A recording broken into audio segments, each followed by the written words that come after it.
Hello, everybody. What I'd like to talk about today is this fundamental, I believe it's fundamental, it's the underlying truth of some of Jungian psychology.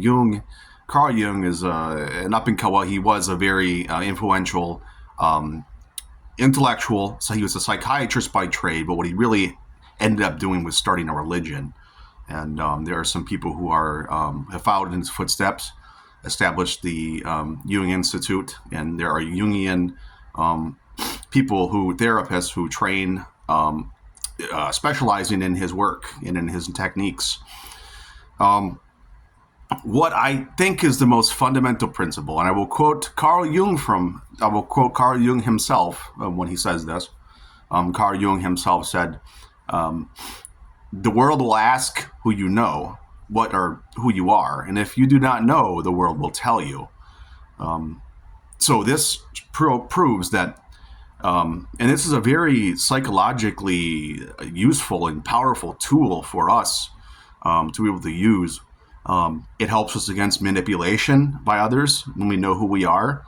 And so this is really the whole goal of developing the personality, developing all these things, developing our strengths, accepting our weaknesses, integrating our weaknesses, and becoming more whole. And like I said, this is a very useful tool, and it is this fundamental idea that although we are a certain status in society, although we do work certain jobs or we do have a certain social circle, no one gets to tell us who or what we are outside of who we are in our own head, in our own mind. That's the defining factor. And some people will be like, the counter argument for this is, well, yeah, that's not what my wife says about me or my husband says about me or my boyfriend or whatever. And, here's the thing. If we are not actively choosing to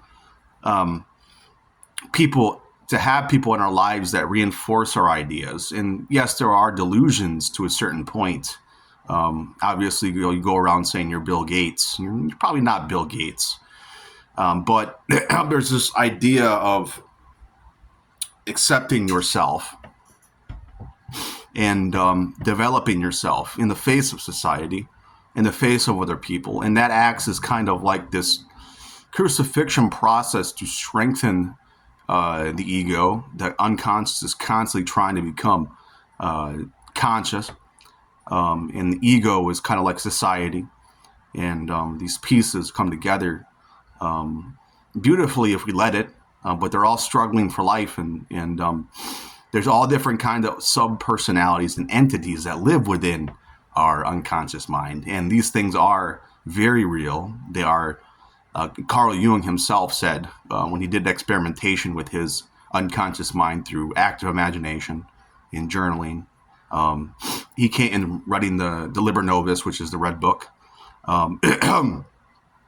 There's something alive down there, something alive. And it's like, well, that's pretty fundamental concept. That's a pretty powerful concept. If something inside of us is alive, inside of our mind is alive, we should treat these things that are trying to come to life as if they are personalities, or as if they are things to be looked at very seriously. And so with that, I will end my video. It's a 4-minute video.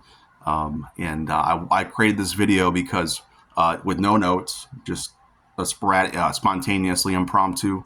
And I just would like to develop this channel into a psychology channel, specializing in the interests that I posted in my profile, which you can click on my profile and see my interests: holistic medicine, fitness. I like philosophy, Greek philosophy, Hermeticism, healing, holistic, all these things, fitness. And so if you're interested, please subscribe. Thank you.